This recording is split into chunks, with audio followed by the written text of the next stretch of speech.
Hello guys, Nabia here, and today we are going a little bit out of scope, talking about a subject called the seventh dimensions of consciousness.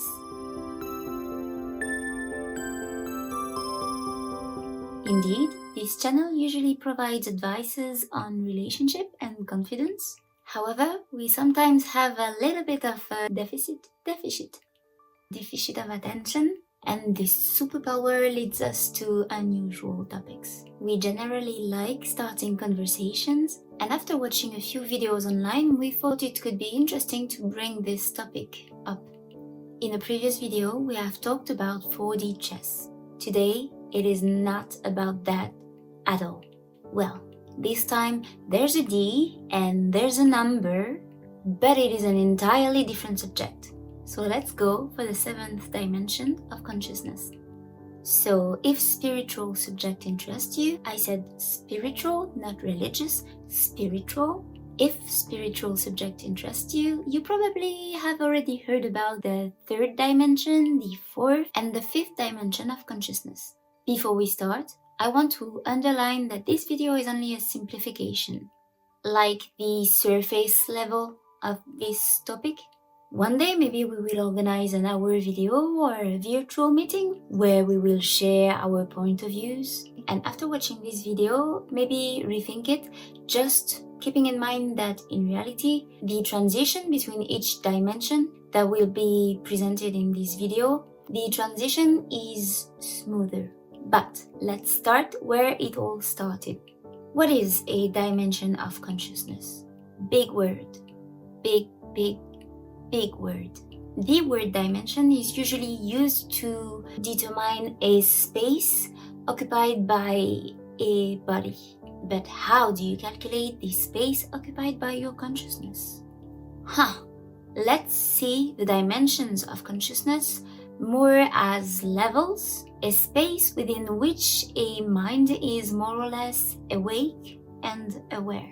All living creatures that we know are more or less aware that they exist.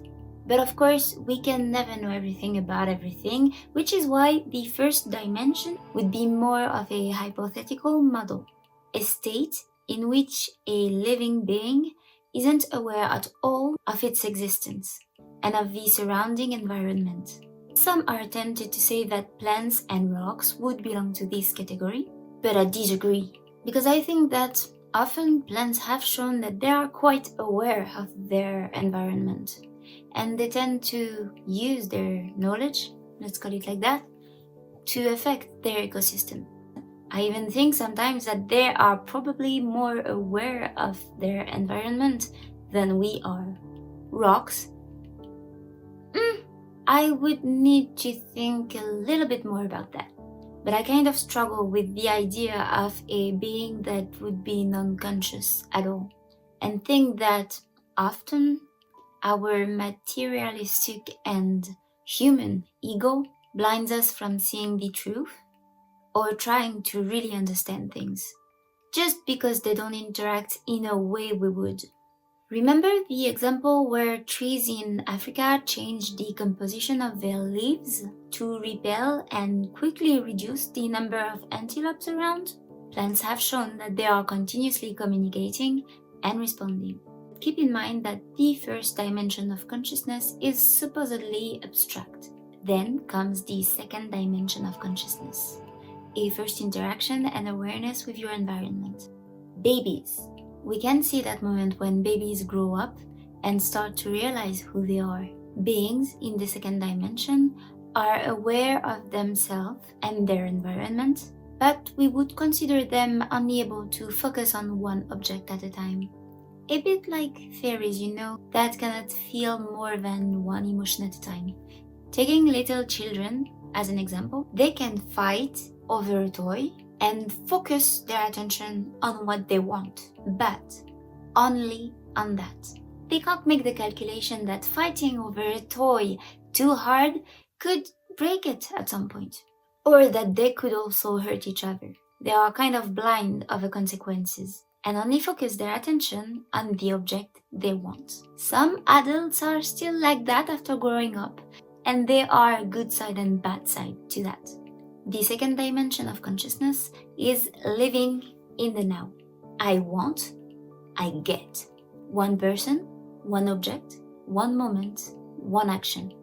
We could also call it kind of a survival instinct. The third dimension of consciousness for human beings would be situated when we are able to handle more complex interactions with multiple people and objects.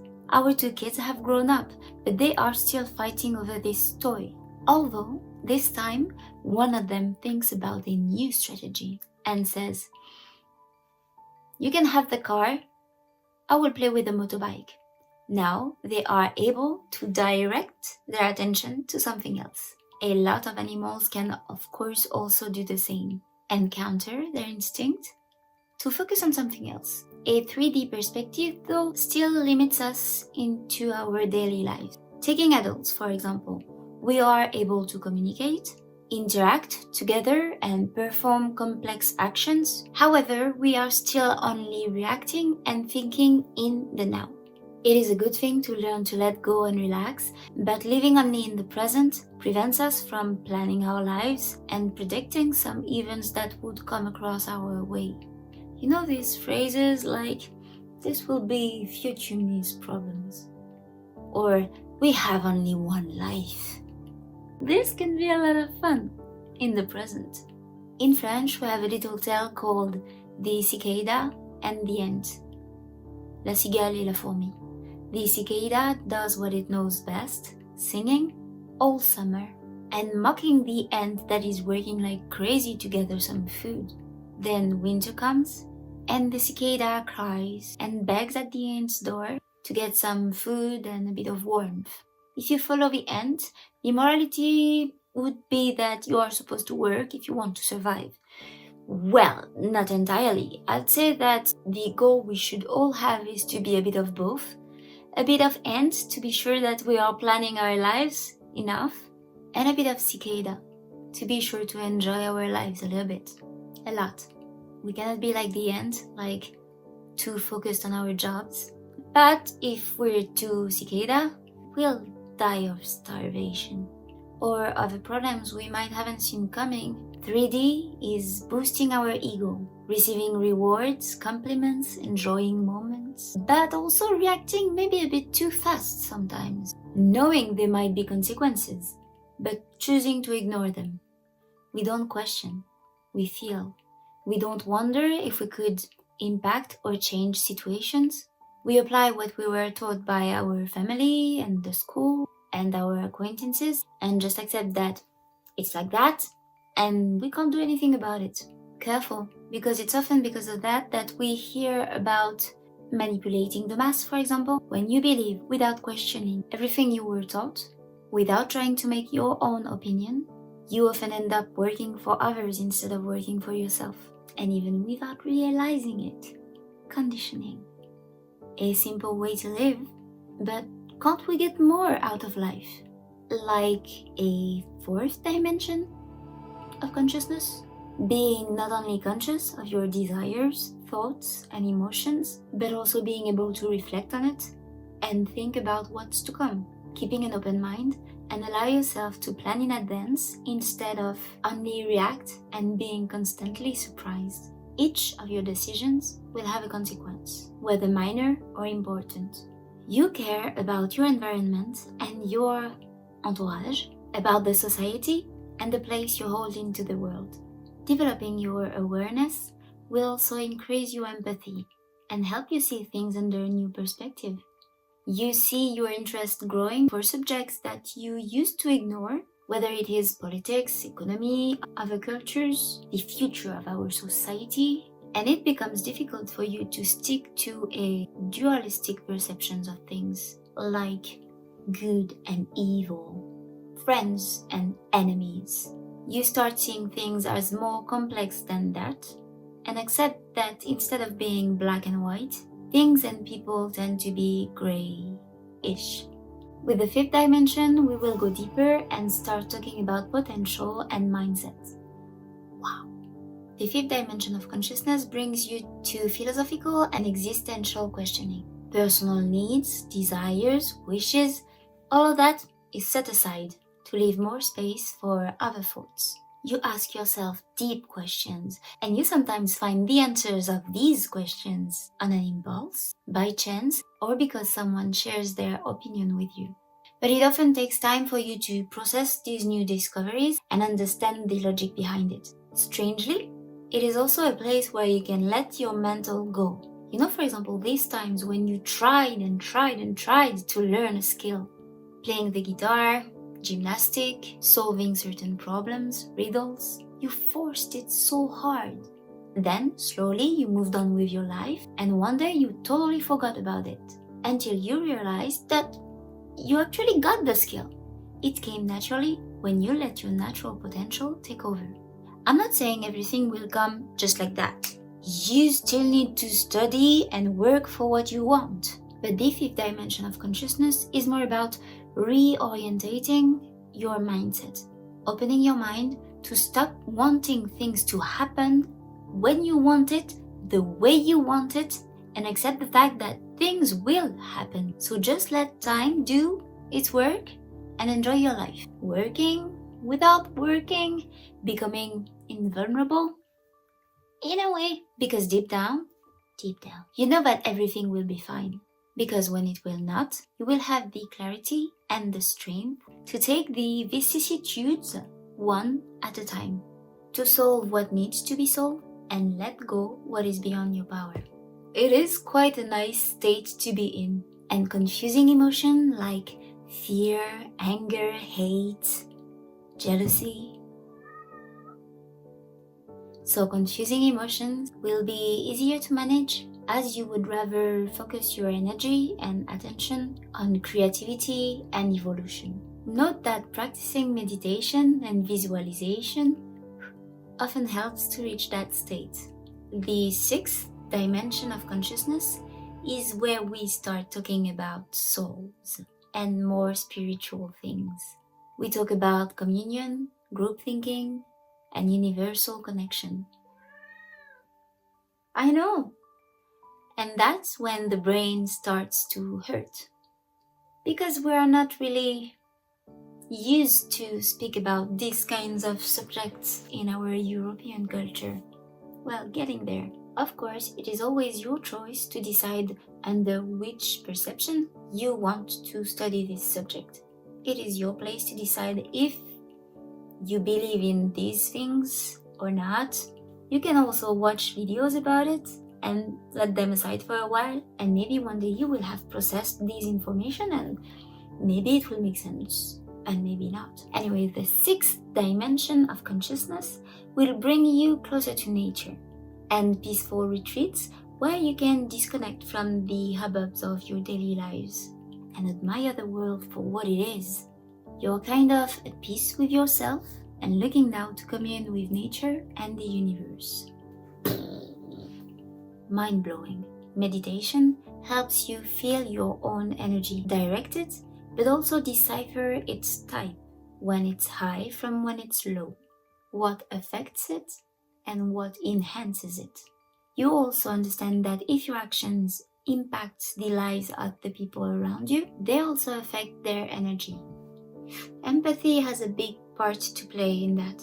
You know, sometimes you feel totally normal and then someone enters the room, they haven't said or done anything, you are not even linked to them emotionally.